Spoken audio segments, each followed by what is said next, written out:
Hai, Assalamualaikum and a very good morning. So, hari ini kita akan bersara dalam siri Chemical dengan misi Organic Chemistry Made Simple. Sekarang kita akan masuk ke chapter 7 iaitu melibatkan chapter Haloalkanes. So, Haloalkanes adalah a group of chemical compound consisting of an alkane dan juga mengandungi halogen. That's why bila ada alkane dan dia mengandungi halogen, dia dinamakan sebagai haloalkane. So, haloalkane ini juga dikenali sebagai alkyl halides yang mana dia mempunyai general formula of CN H2N plus 1 dan akan ada halogen iaitu X. So, X ini boleh jadi fluorine, chlorine, bromine ataupun iodine yang mana elemen-elemen ini datang daripada grup 17. So, before we go further, kita tengok dahulu classification ataupun pengelasan haloalkane.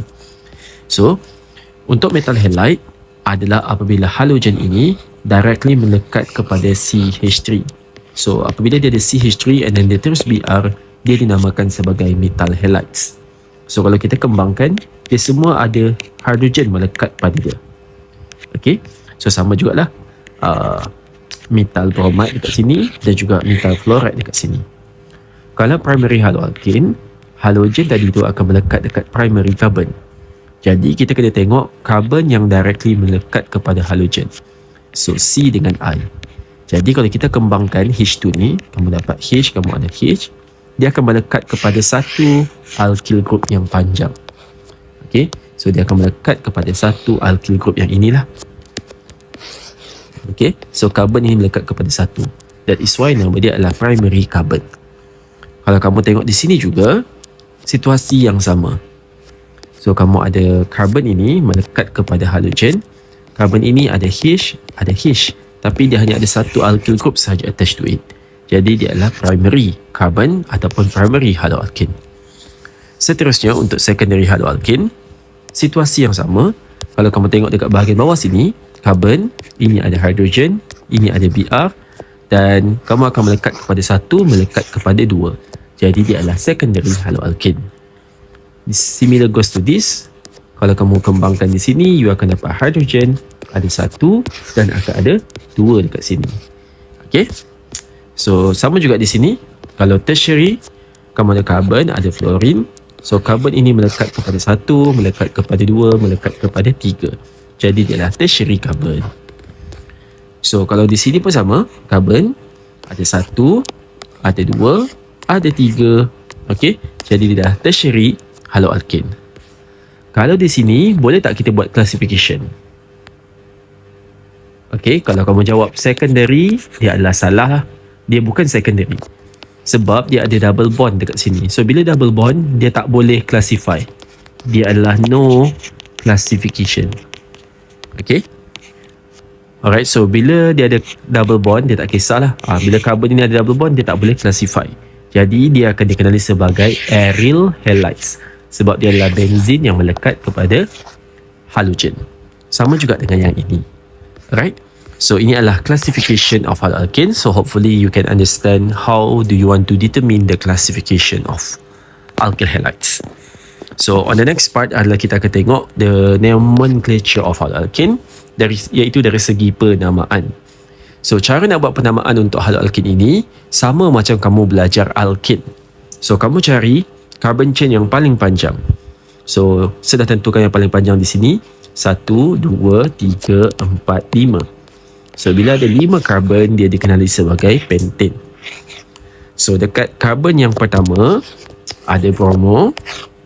Carbon kedua dengan carbon keempat akan ada metal. So, you akan dapat 1 bromo, 2, 4 dimethyl pentane. Seterusnya untuk soalan B. Okay. So, kamu ada 5 carbon dekat cyclic structure. Kamu ada 1, 2, 3 dekat dia punya branch. Jadi, ini akan jadi dia punya parent name. So, bila dia parent name, 5 dia adalah cyclopentane. Carbon nombor 1, dia akan jadi kat sini pasal dia start dengan huruf B. Bromine ataupun bromo. And then sini adalah 3 carbon. Jadi, dia akan jadi propyl. 1, 2, 3. So, dia akan jadi 1 bromo, 3 propyl, cyclopentane. Okay. And then on the next part, untuk soalan C, sama juga you kena cari yang paling panjang. Jadi yang paling panjang adalah yang ada yang warna kuning ini, iaitu 1, 2, 3, 4, 5, 6, 7. So bila ada 7, dia adalah dikenali sebagai heptane. And then carbon nombor 2 ada bromine, so 2 bromo. And then kamu ada 4, 5. And then ada dimethyl heptane. Okay. Seterusnya untuk D, ini adalah benzyl.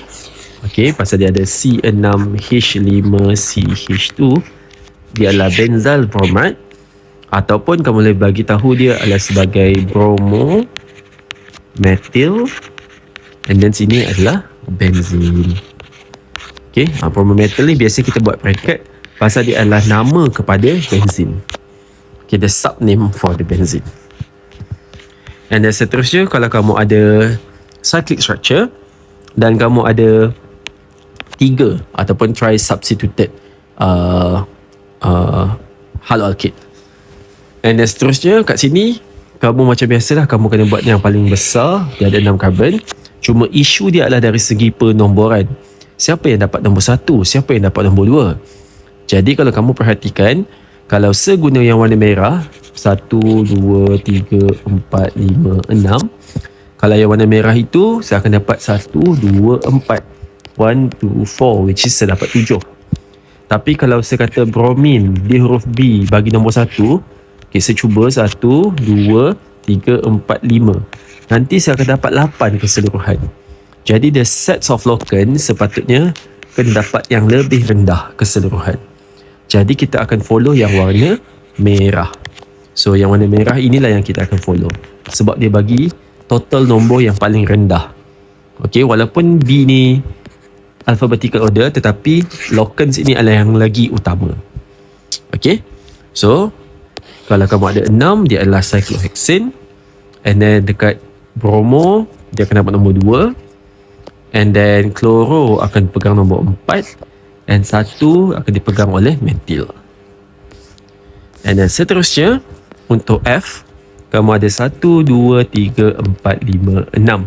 Paling panjang lah carbon chain dia. So dia adalah hexane lah. And then dekat nombor 3, kamu ada fluoro. And then kamu ada methyl. So you akan dapat 3 fluoro, 3 methyl, hexane. Alright. So selesai dari segi classification dan juga penamaan. Seterusnya kita tengok dari segi karakteristik of haloalkane. So haloalkane ini, macam saya cerita, dia mengandungi karbon dan juga halogen. So karbon dengan halogen ini berbeza dari segi electronegativity dia. So sebagaimana kamu dah belajar dekat semester 1, electronegativity untuk halogen adalah lagi banyak. So lagi banyak electron density akan tertarik terhadap halogen. Jadi ini akan mewujudkan partially positive charge dengan partially negative charge. Okay, jadi because dia pegang partially positive charge, ini partially negative charge, jadi dia lagi senang, yang karbon ini lagi senang akan diserang oleh nucleophile. Pasal dia positif. Jadi nucleophile yang bersifat negatif ini akan senang nak attack dia, dan dia akan mengeluarkan X ini, halogen ini. Jadi dia akan buat the process of nucleophilic substitution. Dia akan gantikan nucleophile yang lama, dia akan buang, dan dia akan gantikan dengan nucleophile yang baru. Okay, and nanti bila kamu belajar mekanisme ataupun tindak balas, kamu akan jumpa dua, iaitu SN1 dan juga SN2. So SN dia adalah merujuk kepada nucleophilic, S ini adalah substitution, satu ini adalah unimolecular, kalau dua dia adalah bimolecular.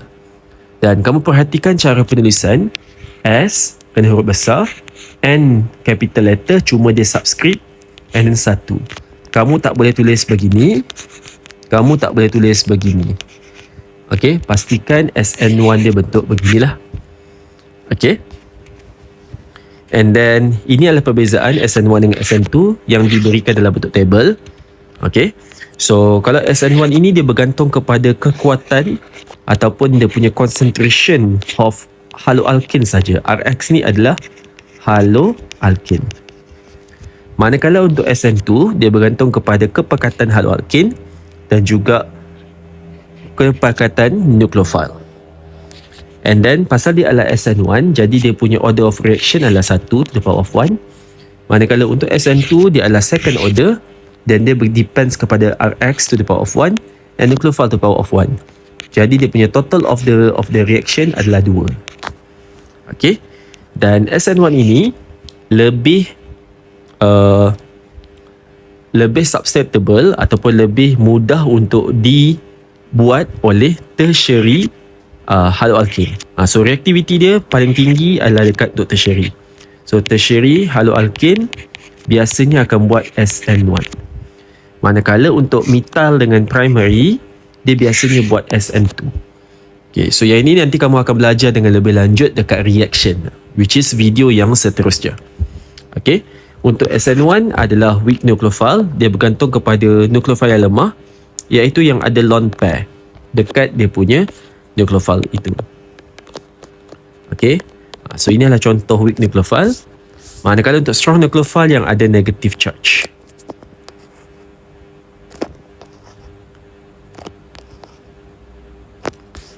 Okay, so ini adalah contoh lah perbezaan antara SN1 dengan SN2.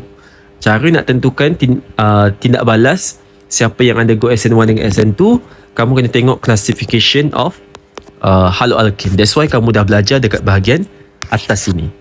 Okay, nanti next time kamu akan belajar tentang flowchart dia, cara nak tentukan untuk SN1 dengan SN2 in the following video. So saya rasa itu sahaja untuk hari ini. Kita akan jumpa lagi dalam sesi yang akan datang. Bye.